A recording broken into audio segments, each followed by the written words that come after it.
National Broadcasting Company presents Radio City Playhouse, Attraction 11. Hollywood, California, Monday, June 29th. Presents the finest in motion picture entertainment, Academy Award. From Hollywood, Skippy, America's largest selling peanut butter. Cary Grant, Katharine Hepburn, and Jimmy Stewart. The Lux Radio Theater welcomes you all.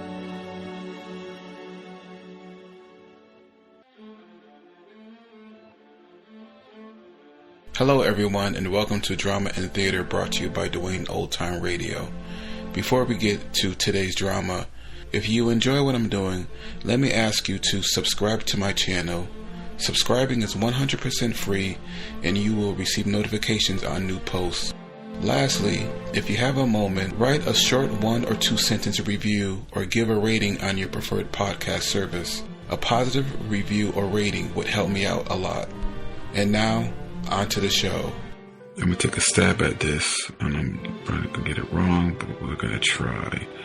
Lux Radio Theater ends the month of May with a play title, and I'm going to probably butcher this, but I'm going to give it a try. Come on, let's give it the old college try, and then my college days are long over. Graustark, because I'm not listening to the, I'm recording this months in advance, so I'm not listening to the series. Graustark. We're going to go with that. Hopefully I got it right, so I don't have to redo this again later. February 8th, 1937. And that's it. Hollywood, California, Monday, February 8th.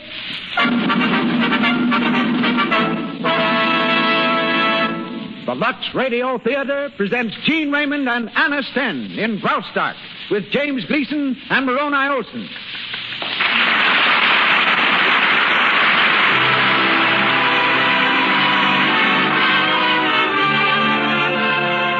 Presents Hollywood.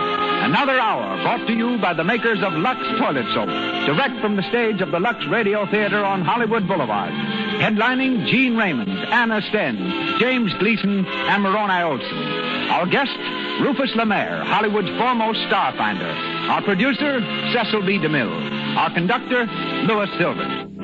Looking over the footlights, I see many Hollywood celebrities in our audience tonight. To them and to our listeners everywhere, a hearty welcome to the Lux Radio Theater.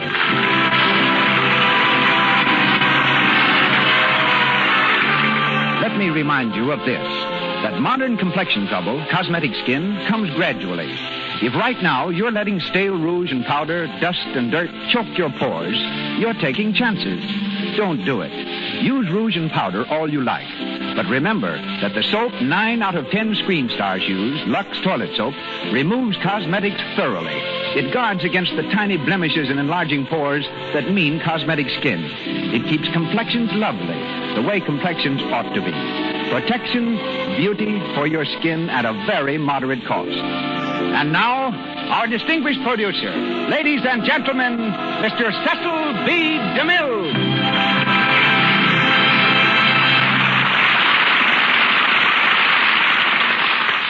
Greetings from Hollywood, ladies and gentlemen. Tonight, by a strange historical coincidence, we observe 2 golden anniversaries in the motion picture industry. 50 years ago, Thomas Edison was completing the experiments that gave the world the motion picture. At the same time, Horace Wilcox was laying out this Cahuenga Valley subdivision called Hollywood. Those were days when Hollywood had an entirely different quota of celebrities.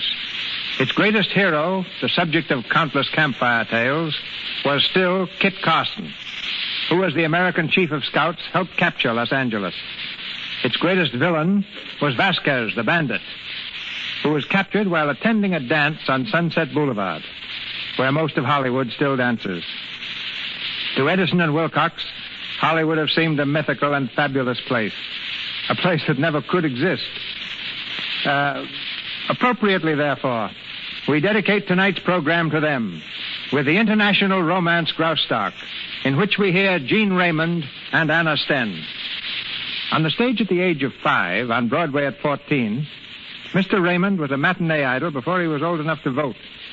After spectacular success in Cradle Snatchers and Young Sinners, he turned to Hollywood where he's not only a leading man, but a successful songwriter and noted horseman. Tonight, we'll hear him as Glenn Lorry. I first saw Anna Sten in one of the most effective scenes ever filmed. It was in a foreign production with Emil Jannings.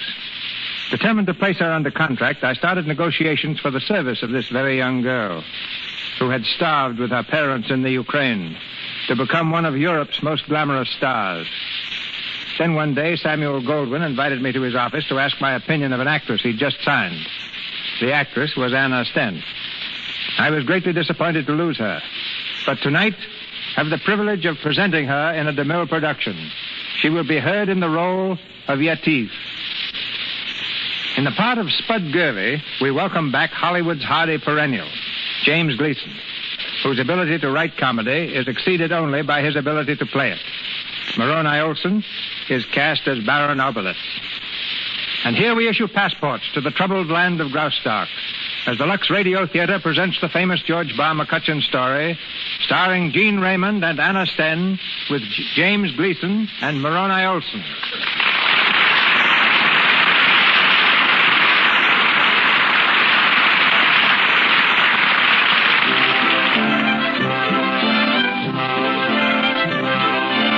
We're on Riverside Drive, a wide and impressive boulevard in New York City, overlooking the Hudson River.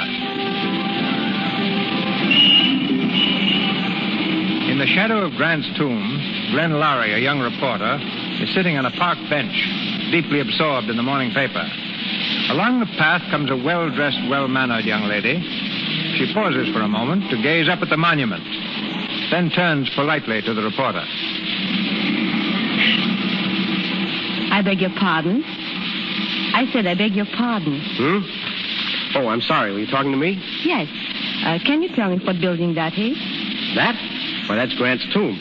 Oh, Grant's tomb? Yeah, Grant. Ulysses S. You know, he smoked cigars. Ulysses S. Of course. He was president, wasn't he? I said he was president of the United States. Hey, what are you doing? Kidding me? Kidding you? I'm afraid Everybody I don't know knows Grant, even the kids in school. He was a great man. He must have been to have such a beautiful monument. What did he do exactly? What did he... Look, miss, I'm a busy man. It's 9 o'clock and I'm due at the office at 8:30. Oh, I'm sorry. I didn't mean to take up your time. Excuse me. Hey, wait a minute. Yes? Are you on the level about this?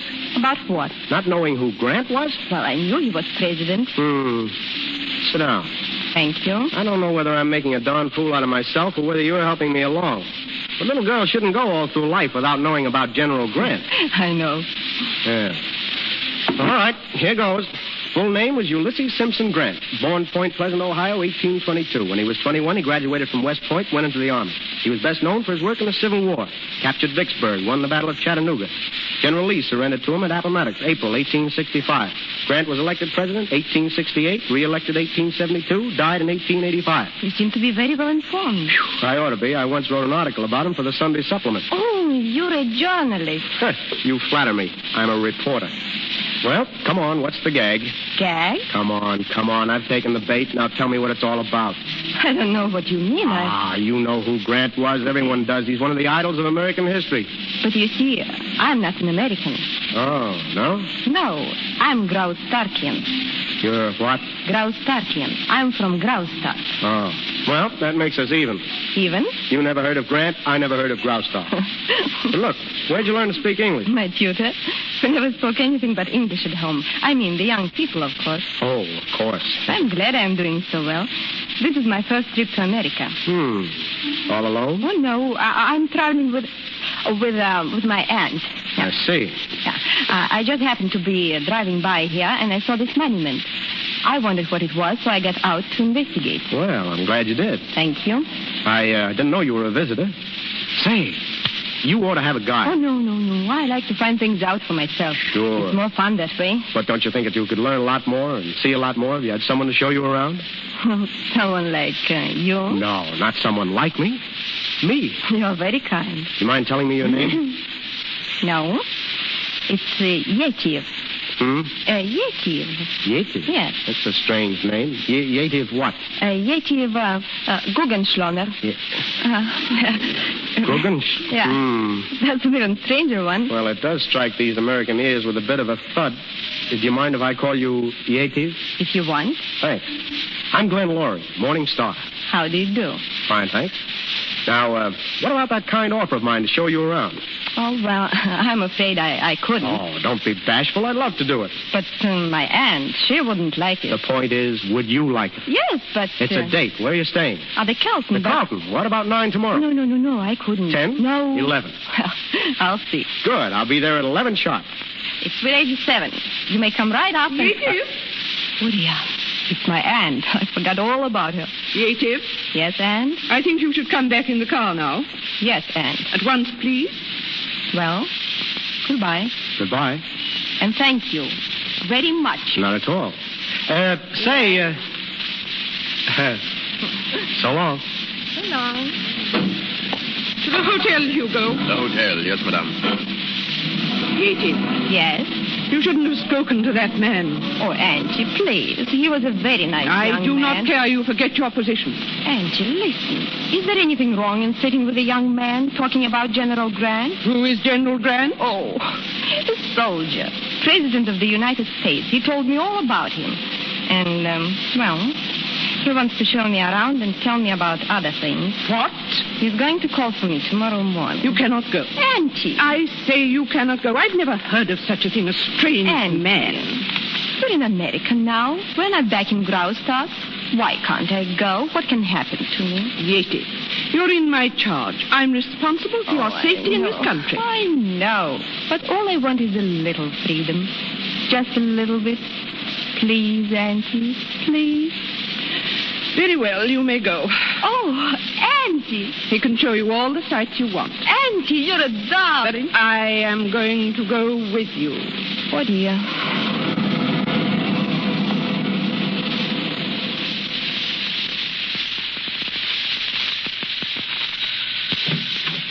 Good morning. Good morning. My name is Laurie. Miss Guggenschlan is expecting me. Miss Guggenschlan? It's all right, Hugo. Come in, Mr. Laurie. Good morning. Well, I'm right on time. Yes. Mr. Laurie, this is my aunt, Gertrude Penelopa Listova, Mrs. Dagmar. Well, how do you do, Mrs. Dagmar? How do you do? It's very kind of you to invite my niece to see New York, Mr. Laurie. Oh, don't mention it. Where are you going to take her? I beg your pardon? I said, where are you going to take us? Why, my aunt is going too, Mr. Laurie. Oh, yes? Yeah. Well, that's fine. I thought the zoo would be nice to start off with, but of course, that's an awful lot of walking for your aunt. I enjoy walking very much. Yes, I thought you. Well, then I figured on seeing the parks and the statues and the Empire State Building and all of that. We can let the theaters and the nightclubs go for a while. Theaters and nightclubs? Yes, I've made up a schedule. It's a little strenuous, but I'm sure you'll like it. I certainly hope it won't be too tiring for you, Mrs. Dagmar. You need not worry about me. I never get tired. Oh, that's fine. Well, let's go.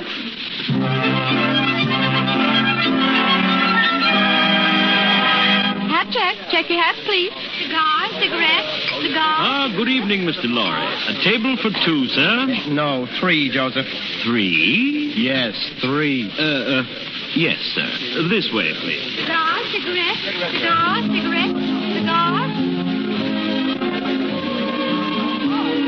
Are you comfortable, Mrs. Dagmar? Perfectly. I was wondering if you'd mind very much if Yetive danced. If she wishes to. Thanks. Yetive? Of course.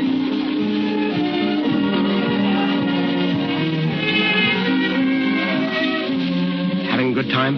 Wonderful. I never knew I could have such a glorious time. Oh, I wish it would never end. Must it end? They say all good things do. Look, what are the chances of our slipping out for a while? Slipping out? Yeah, away from Auntie. Oh, very bad. Can't you manage it? You know, I hardly ever see you alone. It's been going on like this for a week. I'd like a chance to talk to you. Not now. Let's get out, shall we? Well, wait until we go home. Then when Auntie goes to bed, I'll come down and meet you. That's swell. I'll have the car outside.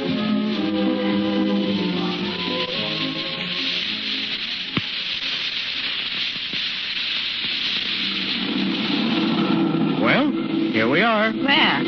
Grad's tomb. Don't you recognize it? Oh, yes. It looks different by moonlight. Yeah. Glenn, what time is it? Oh, why worry? It must be awfully late. If my auntie wakes up and finds me gone. She'll probably raise the roof. So what? Look. Isn't the Hudson pretty? It's beautiful. Yeah. Park and moonlight. I guess I picked a pretty good setting. Setting? For what I'm going to say to you. Oh. Native, this is going to sound pretty silly, but I mean it. I've never said it to anyone before, and I don't think I'll ever say it again. Native. No, don't, Glenn. Please. You know? I think so. That's why I don't want you to say it. Why not? Because, let's not talk about it. But I want to talk about it. I want you to marry me, Native. I know I haven't got a fortune. I'm not making one yet. But I've got a pretty decent job now, enough for us to live on. And if you marry me, I'll go up by leaps and bounds. I know it. Will you, Native? I can't. But, Native... Don't ask me why. I just can't, that's all. You want time to think, is that it? No, it won't do any good. It might. I'm satisfied to wait. Yes. Glenn, I do like you. More than I'm willing to admit, even to myself. But then what's the trouble? What's holding you back? Oh, I can't answer that. All right, I'm not going to be a pest. But I want you to promise me one thing. Yes? This objection of yours, whatever it is, I want you to promise me you'll think it over, carefully. And then if you still think it's impossible, I'll do a fade-out. No questions asked. But you've got to promise me. Very well. I'll think it over. Will I see you tomorrow? If you want. All right, let's say 5 o'clock. That gives you 14 hours to meditate. Long enough? I think so. Good. Where are we going? Back to the hotel. Say, I don't want you to lose any time.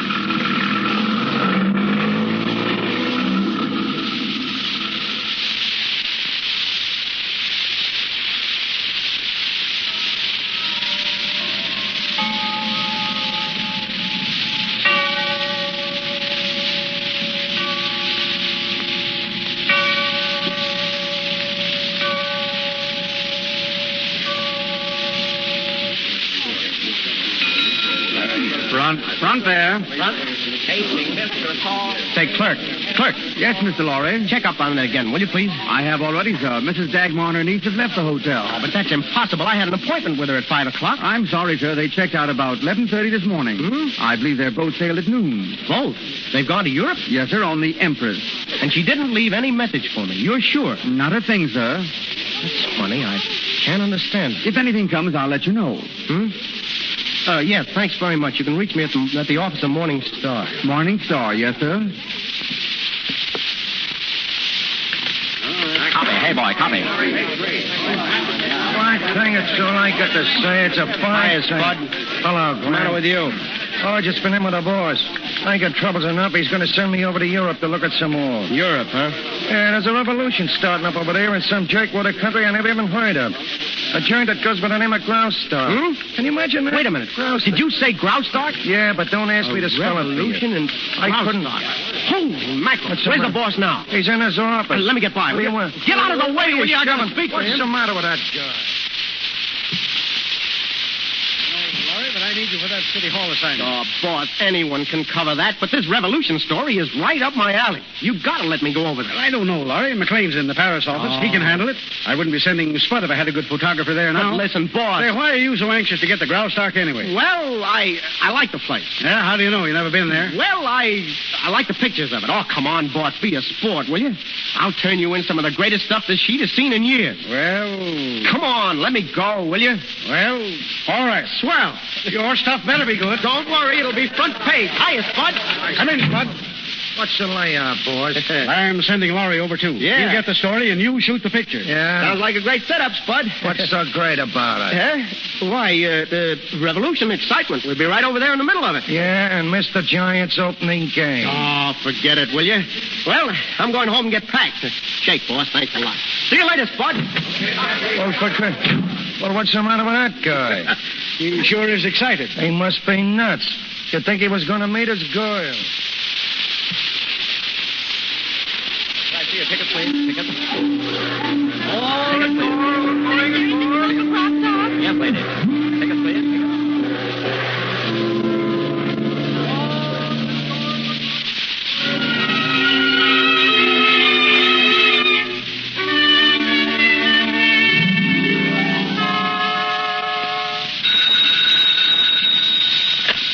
Hello? Spud Gurvey on this end. I said Gurvey, not Scurvy. Who's this? What? Look, I don't understand you. I says I don't understand you. Look, no speak of the Graustark. I only been here a week. Talk American, will you? Now, what do you want? Yeah, this is Mr. Lowry's room. Who? Oh, yeah? Okay. I said okay. We'll be there. Who's that, Spud? Okay. Yeah, sure. Yeah, thanks a lot, Major. Well, my friend, where you been? American Embassy. Any luck? No, he went all through the records. Said he never heard of a girl over here named Guggenschlaner. With a name like that, he should ought to be glad of it. Ah, shut up. Who was that on the phone? Baron Albert's secretary. It's all fixed. What's fixed? The interview. You're going to meet the Baron personally. He's the big meat course around here, you know. Head of the cabinet, head of the army. He'll give you the whole lowdown on this tin-sword revolution that ain't taking place. Where do I meet him? At the palace, my pal, at 4 Bells. All right, order me a car, will you? They ain't allowed. Huh? It's horses over here, Plant. They ain't never heard of an automobile yet. If they have, they're not in favor of it. Oh, well, get me a carriage. Sure. And a horse. Sure. What? Hey. Hello? Say, I want a carriage. Can you get me one? A carriage. Look, a couple of horses and a buggy. No. Horses. You know, they gallop. Tick-a-dick, tick-a-dick, tick-a-dick, tick-a-dick, tick-a-dick, tick-a-dick, tick-a-dick, tick-a-dick.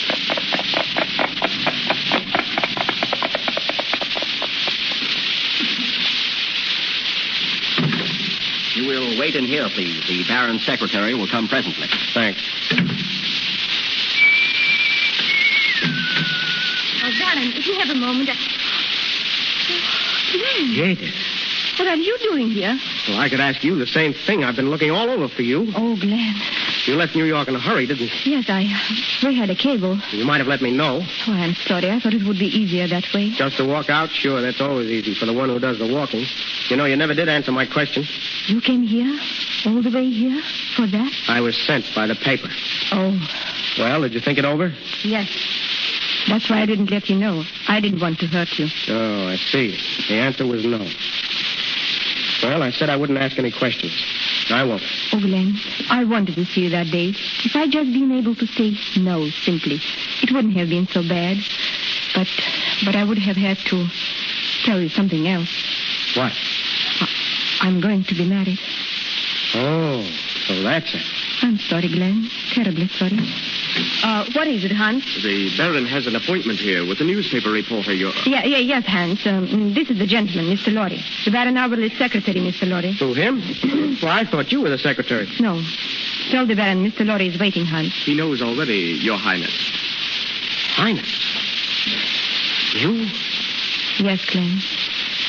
I am the Princess Yesu, ruler of Graustark.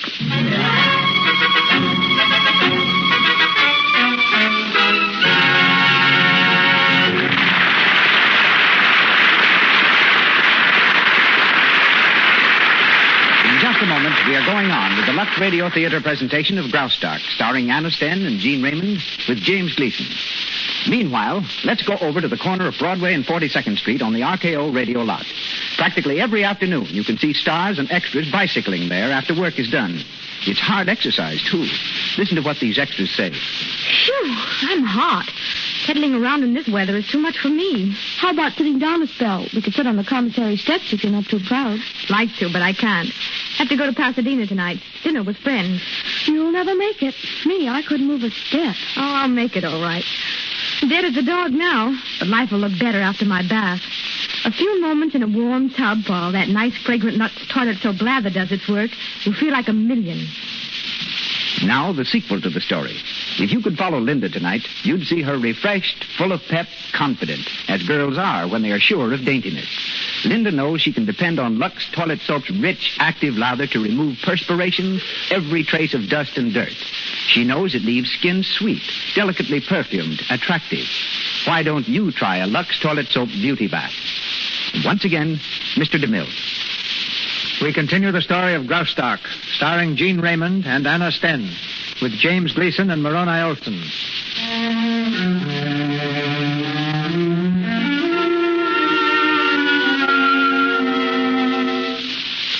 One week has passed since Larry discovered Yetive is the Princess of Graustark. We're in the Princess Council Chamber, where the Baron Auberlitz and her aunt are scolding her. They resent the courtesy she has shown to the young American.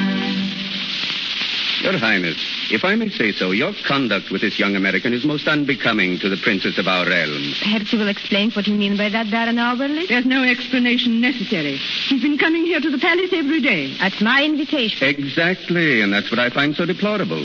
Your Highness, you do not realize the seriousness of our situation. An armed force is rising. At any moment, General Dannox may strike. And were it known that more than half of our guards are at the border, they would strike tonight. And what would he have me do? Arm myself with a musket? Yetive, we can do without that. Your Highness, our country is in desperate need of money. The powers refuse to advance us another penny. Our only salvation is an alliance with Prince Lawrence of Axphain. An alliance by marriage. I have already told you, Baron Auberlitz, I'm willing to marry Prince Lawrence, as much as I despise him, if it will save Graustark. But you refuse to see the prince. He's called repeatedly at the palace, and always you've made the same excuse. I saw him twice. That was enough. If I have to look at him for the rest of my life, I think I might be spared it now. Well, you have no objection to looking at the young American. Not the slightest. Oh, how strange. A commoner takes the prince's fancy. I reserve the right to choose my friends. Well, do you realize that this friendship may result in our defeat? I don't see how. Prince Lawrence is not the man to play second fiddle to anyone, least of all a common newspaper man. If the prince withdraws his offer of marriage, and with it his financial support, our government falls like a rotten branch. Dannox and his troops will sweep the country, and all because we have a ruler who refuses to be loyal. Baron Auberlitz, I don't like your tone. And I don't like your actions. Be quiet. This friendship must come to an end. I demand it. You demand it. You. Baron Auberlitz, you are Minister of State, a loyal and trusted servant. But may I remind you that you are a servant? I'm the ruler here, not you. I beg your Highness' pardon. You will excuse me now? Gladly. Thank you. And don't return until you learn a little more respect. Very well, Your Highness.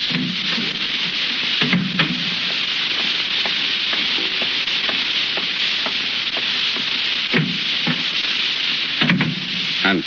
Yes, Your Excellency. Come here quickly. Yes, Your Excellency. Did we receive any word from General Dannox? No, Your Excellency. He's waiting to hear from you. Very well. Send him a message at once. Yes.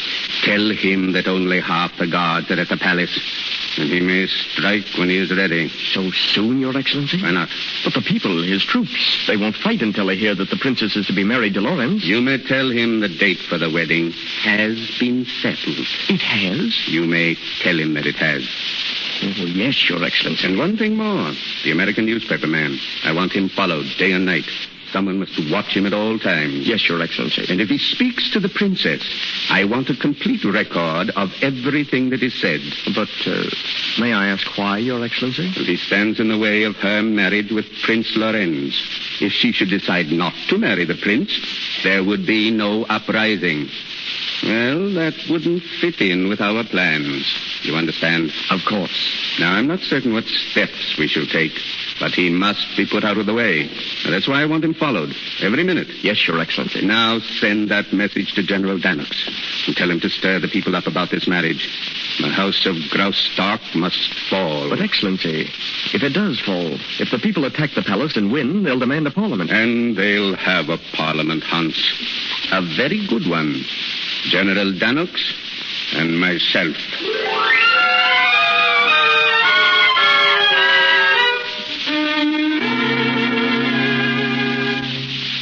Your Highness. Yes? Mr. Glenn Laurie is in the anteroom, Your Highness. Oh, all right. Send him in. Very good, Your Highness.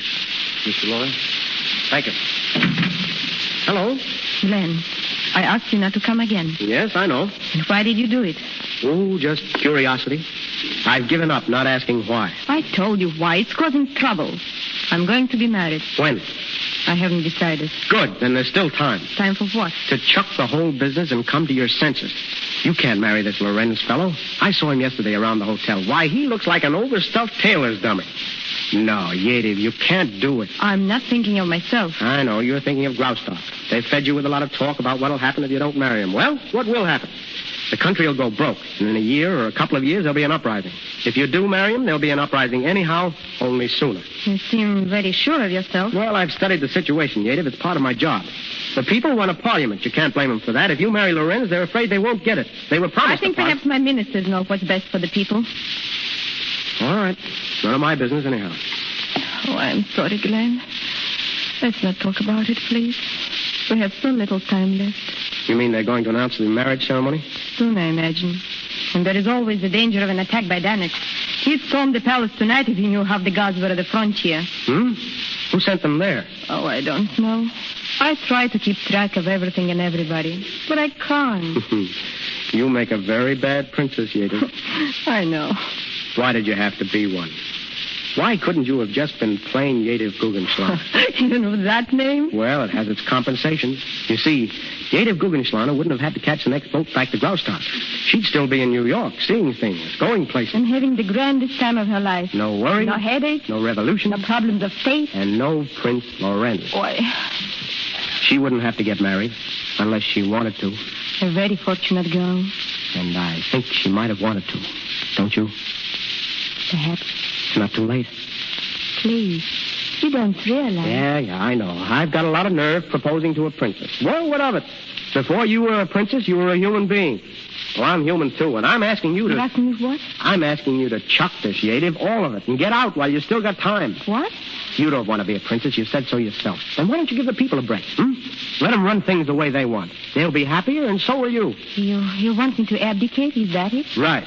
And what do you offer in exchange? You really want to know? Yes. All right. I'm offering you a 3-room apartment in New York and half my salary every Saturday night. I'm offering you a 2x4 kitchenette where you'll have to learn how to cook and turn around without burning your elbow. I'm offering you a little bunch of flowers every payday and the movies once a week or a walk in the park when we can't afford that. In short, I'm offering you a lot of work and a lot of grief and a lot of fun, if you'll see it that way. Oh, Glenn. Well, what's the answer? Oh, Glenn, I do love you. And I'd love that place. I know I would. But I can't, Glenn. Oh, why not? Because as still as it sounds, my people need me. Oh, Yetive, they don't. They don't need anyone but themselves. My people love me. That's true, but they despise your ministers of state. The best possible thing that could happen to your people would be for you to clear out and let them run things for themselves. No. Oh, Yetive, you're way behind the times. Look around you. It's a new world now. A world that has no need for kings and queens and princesses. You're outmoded, old-fashioned. You're through and you don't know it. Stop it. But the people know it. Listen, there's a revolution starting out there behind those walls. A revolution that'll sweep you and your ministers clean out of the country. I'm asking you to abdicate now before it's too late. You've said enough. You'll leave now, please. Yetive. Please. All right, Yetive.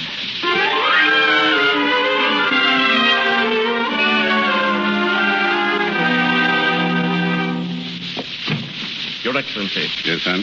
I have here the transcript of the meeting between the princess and the American. Oh, yes. Let me see. It is word for word, Your Excellency. Our man took it down over the dictograph. Very interesting. But I'll look it over later. Tell me, have you communicated with General Danux? Yes, Your Excellency. His troops will begin the attack on the palace at 11 o'clock. Good.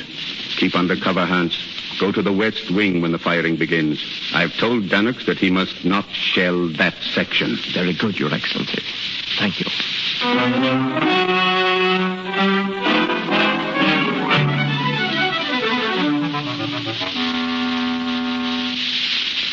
So I said, listen, Pachisi, if you think I'm going to spend $3 for a buggy ride alone... Oh, lay off, will you, Spud? I'm trying to read. Yeah, I noticed that. So what? So do you always read upside down? Huh? What's the matter, thinking about her nibs? Her nibs? You know, the princess. Oh. See her today? What you have to say? Did you date her up? Spud, for the love of Mike. Okay, my pal, okay. Hey, Spud. I got an idea that some of the people at Yative Trust are in back of this plot. Now, take that fellow Albert. Why would he send half Hey, the did you guard ever out... stop to think that maybe Yative's selling Graustark short? Spud, sometimes you're so dumb Okay, my pal, don't get sore. I just thought I'd ask. Oh, what time is it? Almost 11. You better go to bed. Yeah, that's about all you can do in this brig. I came over here to take pictures of a revolution. So far, all I got is the outside of the palace and a lot of horses. I ain't seen so many horses since Ben-Hur. If they're going to start something, I wish they'd start soon. I'm getting tired of this. Yeah, and so is the boss. What do you mean? A cable come for you today. Listen, when does Danux start revolution? Waiting for details. Get story at once. Oh, what does he think they do? Start revolutions just in time to make the first edition? I'll answer that. I did already. Huh? What did you say? Need $500 additional expense money, weather very warm.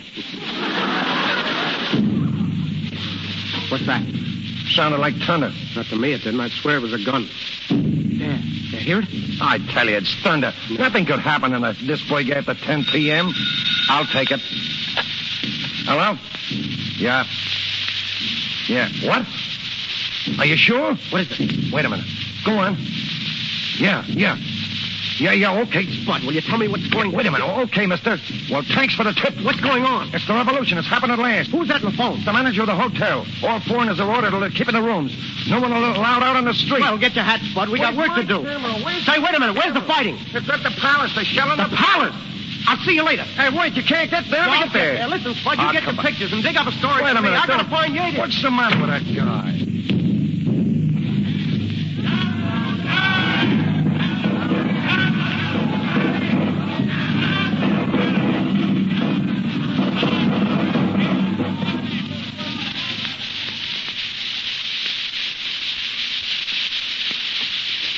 Saw me the east gate. I entreat you to leave the palace while there's still time. I'll stay here, Captain Bolora. But, Your Highness. How many men have you? Less than 300. We can't hold out much longer. Where is Baron Auberlis? Why doesn't he come here? I've looked for him, Your Highness. He's nowhere to be found. You must find him, and you've got to hold the gates. You've got to. Yes, Your Highness. Captain Bolores. Your Highness? Captain Bolores, I can trust you, Captain. With your life, Your Highness. Then remember, it is my life. I'm staying here with my men. Tell them that. Yes, Your Highness.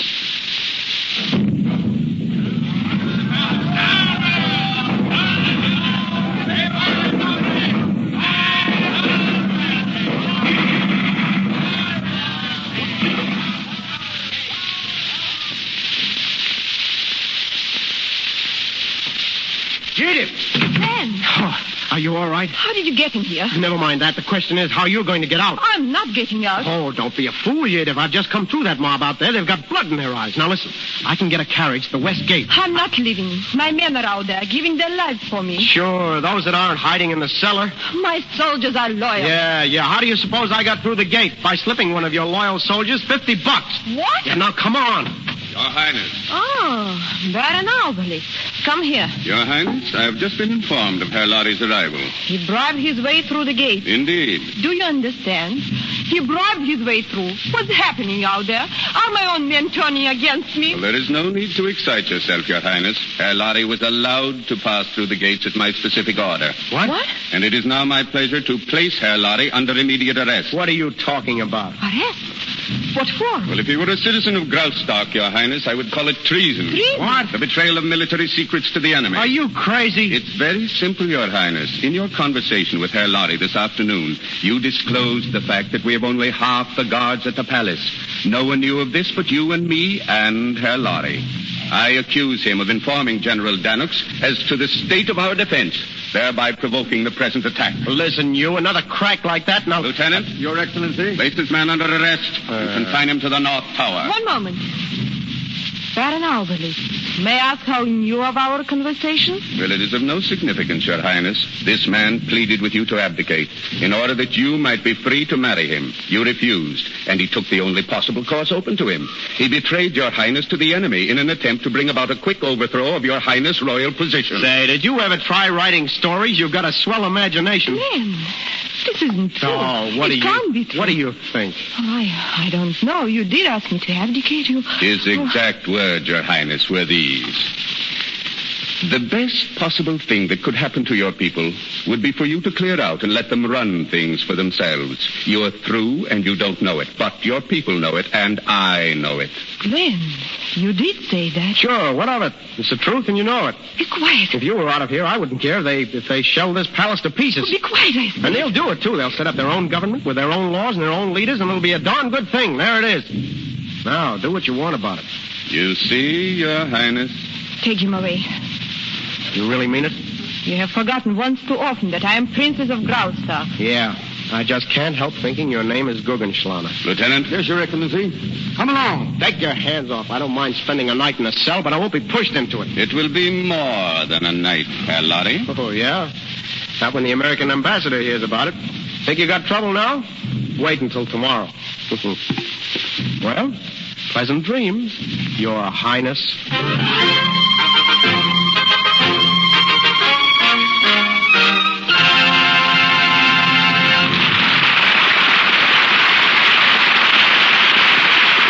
For station identification. This is the Columbia Broadcasting System.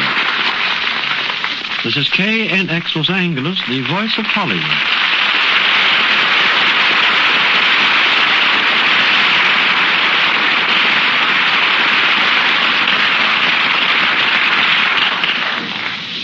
We will continue with the Lux Radio Theater presentation of Graustark, starring Anna Sten and Gene Raymond, with James Gleason shortly. No modern Galileo glued to his telescope is more persistent in his endless search for new stars than the talent scouts of motion pictures. In this field of face-finding, none has a more glowing record than Rufus Lemaire. Since coming to Hollywood, he has brought over 200 new personalities to the screen for Warner Brothers, MGM, and Universal Studios. His more famous discoveries include Louise Reiner, Eleanor Powell, Betty Davis, George Brent, Dick Powell, and Gertrude Nielsen. Today, he is executive assistant to Charles Rogers, production head of Universal Studios. Ladies and gentlemen, Mr. Rufus Lemaire.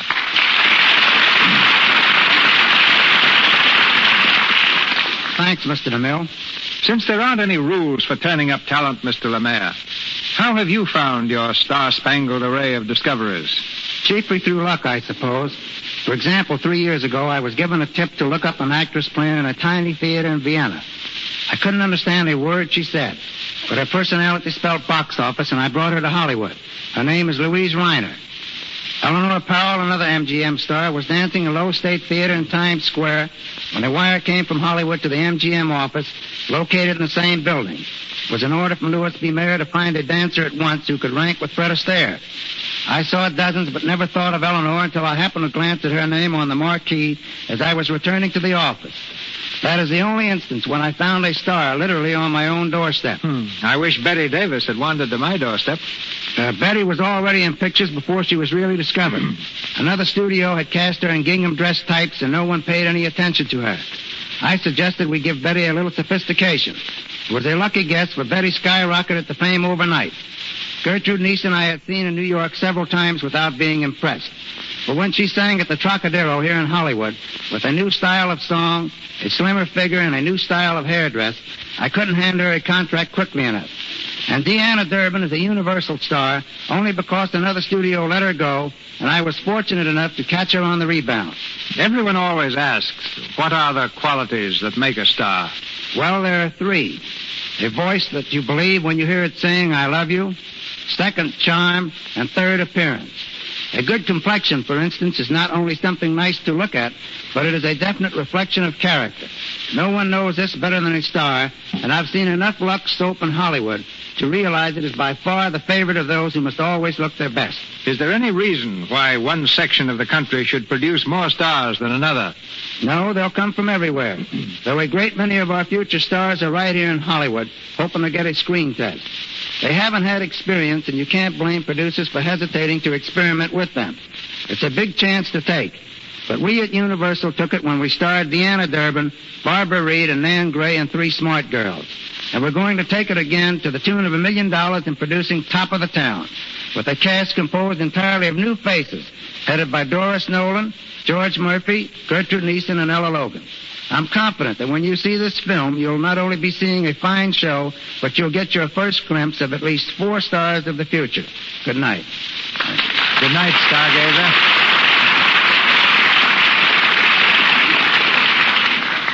We return to our story, Graustark, starring Gene Raymond and Anna Sten with James Gleason.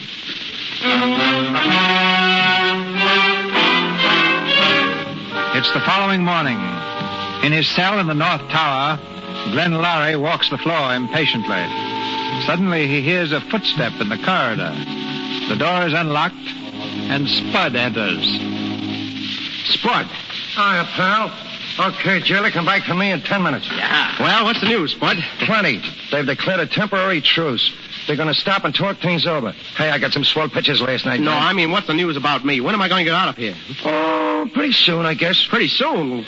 What do you mean, pretty soon? It's a nice little place you got here. How's the bed? Comfortable? What do you mean, pretty soon? You know, you certainly managed to get yourself tied up in some awful knots. How do you do it anyway? Oh, for the love of Mike. It's like a story, you know? Boy meets girl at Grant's Tomb. Boy follows girl to Graustark. Boy proposes to girl. Girl throws boy in a can. It's like a story. Spud, if you don't shut up, I'll strangle you with my bare hands. I want to know when I'm getting out of this place. I'm coming to that, my pal. Say, you know, you should ought to have been with me last night. Know where I was? Right in the middle of the revolution. And did I get some pictures? Oh, boy. I'm standing right in the middle of the mob, see? I got my camera under my coat, and who marches up but General Danix? Right smack in front of me with about 10 assistants. Boy, I never see so much gold braid in my whole life. So what happened? Spud. You know what I did? What? Will you answer my question? When do I get out of here? Give me a chance, my pal, will you? So I snapped the picture. Danix and his pals. The only 10 ever been snapped. Spud, I'm going to poke that nose of yours. Okay. What's on your mind, my pal? What's on my mind? Did you go to the American Embassy? Certainly I went to the American Embassy. Good. What did the ambassador say? Well, nothing. What do you mean, nothing? He left town on business day before yesterday. He won't be back for a week. What? Yeah, that's right. And what happens to me in the meantime? Well, I guess you're stuck. Now, about the pictures. Shut up about your pictures. I don't care if you snap Danix standing on his head. I want to get out of here. Right there. Yes, Director. Good morning, Herr Lowry. Oh, it's you. What do you want? Well, I've come to pay you a little visit and to have a short talk. Well, the shorter it is, the better I like it. You change your tone, please. Remember you were my prisoner, Herr Lowry. Who's this guy, Glenn, the royal stooge? You're excused. Get out. Hey, you know, I seen you before someplace, Colonel. I said get out. Okay. But don't shake your medals at me, Major. I'm the American press. Well, be seeing you, Glenn. Yeah. So long, pal. So long, Corporal. Hey, I could swear I seen your kisser before someplace. Hey, using you to live in Brooklyn? Get out! Well? Sit down, Herr Lowry. What do you want? Herr Lowry, I regret the necessity of confining you here. In fact, it is my sincere wish that you remain with us for as short a time as possible. Mm-hmm. Go on. Well, I'm prepared to release you at once and on one condition, that you cross the border by 6 o'clock this evening and make no attempt to return. Suppose I don't agree. Well, then you must stay with us indefinitely, at least until the revolution is over. All right. I'll stay. I see. You are making a mistake, Herr Lorry.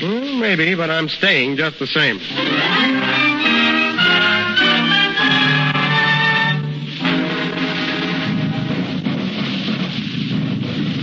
Fighting has started again, Your Highness. They're not attacking the palace, Captain. No, Your Highness, but they are moving this way. The Americans.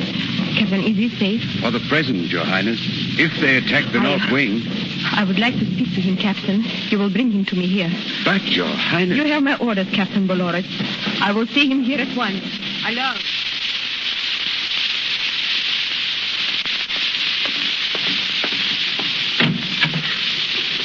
You will go in, please. Thank you. Glenn. Hello. I hear you want to see me. Yes. How have you been? Did you have a good night's rest? Please, Glenn. I did, too. Pillow was a little hard, though. And I suggest you widen out those cells. The ventilation's awful. Glenn, I am sorry. Really. Yes? I didn't want to put you there. Yes, I know. It hurt you worse than it hurt me. That's what my father used to say. I had to do it. Albert, I couldn't trust him. He might have done anything. At least he was safe in there. Oh. You do understand. Well, I didn't quite see it that way last night. What happens now? I'm giving you an escort to the border. You will leave in a few minutes. And what about you? I'm staying here, of course. Yes, of course. Well, Albert's made me the same offer a little while ago, and I told him I wouldn't leave. But why? Because I wanted to see you again. You see, I still have an idea that maybe this is all a bad dream. Maybe we'll wake up soon and discover that Graustark never even existed. Maybe this palace is a myth and it has no princess. It's not a dream, Glenn. Oh, I wish it were. You asked me if I slept well. Shall I tell you what I did? I was awake all night, pacing my room, trying to find in my heart some justification for leaving my country. Yes. I did not find it, Glenn. My duty is here. I've got to stay. Well? It's the escort. They've come for you. Shall we say goodbye now? Yes, Glenn. Goodbye, Edith. Goodbye, dear. And think of me sometimes. I'll be thinking of you. Come in, please. The escort is ready, Your Highness. Yes, Captain. Well, come on. Stand back. Your Excellency. Good morning, Your Highness. Baron Alvarez? Our friend Herr Lorry. You've decided to accept my offer. It's Her Highness's offer I'm accepting and not yours. Splendid. I wish you Godspeed, Herr Lorry. I won't say what I wish you. Come on, get out of the way. You can't go in there. What is that? Listen, I'm the American press. See, I go any place. Oh, you can't go in there. Hello, Spud. Hello, Spud. Hey, Glenn, I got a story for you. What do you mean by forcing your way in here? Well, if it ain't the lieutenant, you're just the man I wanted to see. Put this man out. No, you don't. You handle me with care, Corporal, or I'll spill my story all over the country. What story? A pet. Baron Arbalitz turned straighter. Sells out to the enemy. What? Arbalitz conspires with General Danix to bring about downfall of House of Graustark. Arbalitz is first-class heel. You dare! What does this mean? Just what I say, lady. Glenn, remember those pictures I took of Danix? Yeah. His officers? Yeah, what about him? Well, I took a good look at him again, and who's standing right beside Danix but our pal, Corporal Arbalitz? What's a lie? Oh, have you got the picture with you, Spud? Sure, here, take a slant. Good see? work, Spud. There it is. Look at him, Yative, the one on the end, see? Right. This is ridiculous. So you're the one who slipped Danix the information about the guards, huh? And you pinned it on me. Your Highness, this man is insane. Oh, pictures don't lie, even for you. Captain Dolores, arrest the Baron Alvarez. No, you can't do this. Yeah, that's what I said last night, Baron, but I landed in the jug just the same. Take him away. Yeah, and do me a favor, will you? Stick him in the North Tower. Bud Mott. Look at him now. He ain't even a buck private. Oh, you'll regret this. Janet will sweep the country. And that's the man I've been listening to all these years. The man who spoke to me of loyalty. Now, Yated, you wanted justification. Wait. Captain Dolores. Captain Dolores, what would happen if I abdicated? Your Highness, your people love you, but they love freedom even more. You mean they'd get along without me? I'm not needed here. They can run things themselves? Yes, Your Highness. Oh, then stop the revolution. Tell them I'm abdicating. Your Highness, our thanks. Oh, no, my thanks. Oh, and my thanks. Spud, get those steamer tickets, quick. 2, 3, get it? Got it, but I gotta grab one more picture before we leave. What picture? My friend the Baron sitting in the North Tower checking off the days on the calendar. See you later, folks. Well, Yater, what are you thinking of? It's all so strange, Glenn. It's a little hard to get used to at first. To think you're not needed. Why, I need you, darling. And I'll be a very willing subject. You? You'll be harder to govern than the whole kingdom.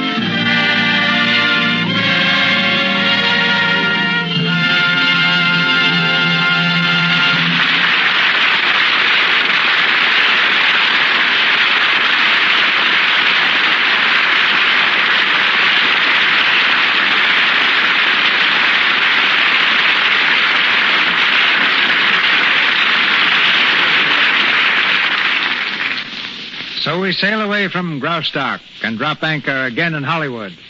By the way, when Hollywood was founded 50 years ago, the majority of its citizens were sheep. When it became a town, one of the first laws prohibited the driving of more than 2,000 of its fleecy residents down Hollywood Boulevard at one time.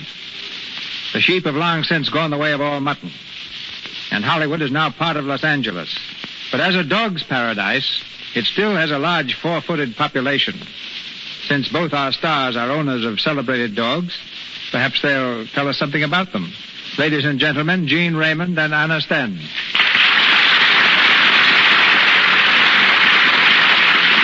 Thank you, Mr. DeMille.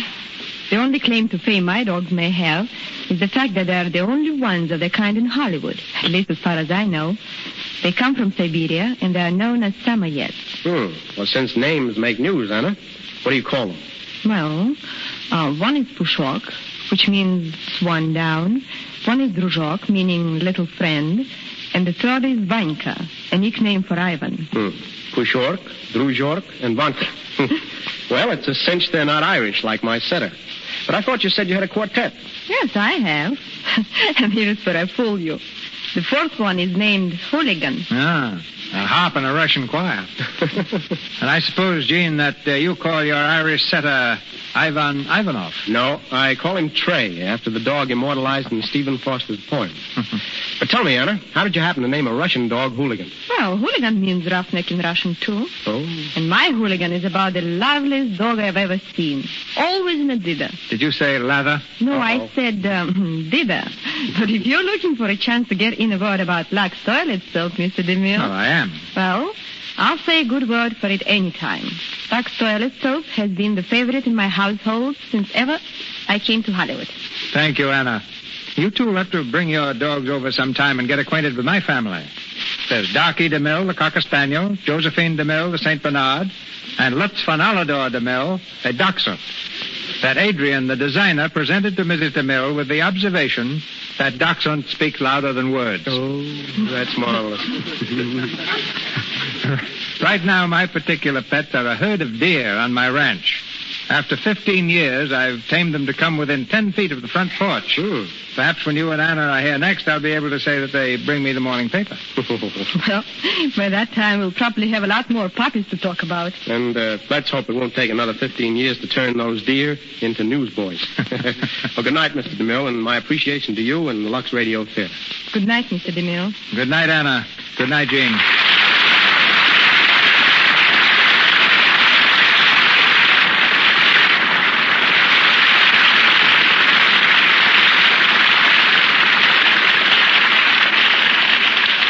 Thank you, Miss Sten and Mr. Raymond. Ladies and gentlemen, this is your announcer, Melville Ruick. There's an important announcement coming from Mr. DeMille in a moment. In the meantime, may I say that our stars tonight were assisted by Moroni Olson as Baron Oberlitz, Winifred Harris as Countess, Frank Nelson as Hugo and Secretary, Lee Millar as Higgins, Leo McCabe as Captain Beloritz, Eddie Kane as Lieutenant, Lou Merrill as Waiter, David Kerman as Soldier, Ross Forrester as a footman, Margaret Brayton as cigarette girl, and Mary Lou Fisher as hat check girl. Mr. Raymond, Mr. Gleason, and Mr. Olson appeared through courtesy of RKO Studios, Mr. DeMille, Paramount, and Mr. Silvers, 20th Century Fox, where he was in charge of music for the new Irving Berlin film, On the Avenue. And now, Mr. DeMille. Let's suppose that you have two rich relatives, an uncle and a grandfather, both of whom remember you in their wills.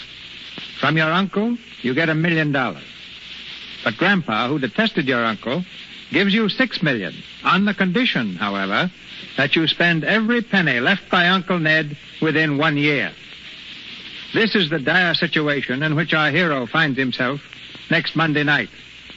And who better to face it than that man of iron will and steel nerves, that stalwart of the networks, ladies and gentlemen, Jack Benny. Our play is Brewster's Millions, and brings us not only Jack Benny, but his leading lady of laughter, Mary Livingston.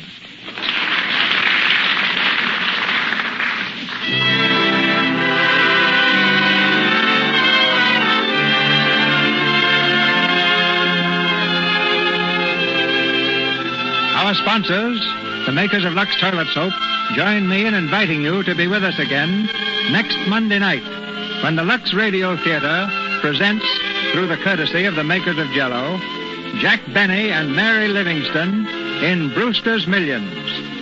And now, may I urge you, if you haven't done so already, send a contribution to the American Red Cross. The work of rehabilitation in the flood area has only begun. Now, as seldom before, they need our full support. Please send your donation to the local chapter of the American Red Cross. This is Cecil B. DeMille saying good night to you from Hollywood. This program, ladies and gentlemen, came to you with the good wishes of the makers of Lux Toilet Soap, the beauty care used by 9 out of 10 screen stars, and yet so inexpensive that every girl can use it every day. A cordial invitation goes to you to listen in again next Monday night when Cecil B. DeMille brings us a production of that sparkling comedy, Brewster's Millions, starring Jack Benny and Mary Livingston. Assisting them will be another all-star supporting cast and the Lux Radio Theater Orchestra under the direction of Louis Silvers. Until then, we bid you all good night. This is the Columbia Broadcasting System.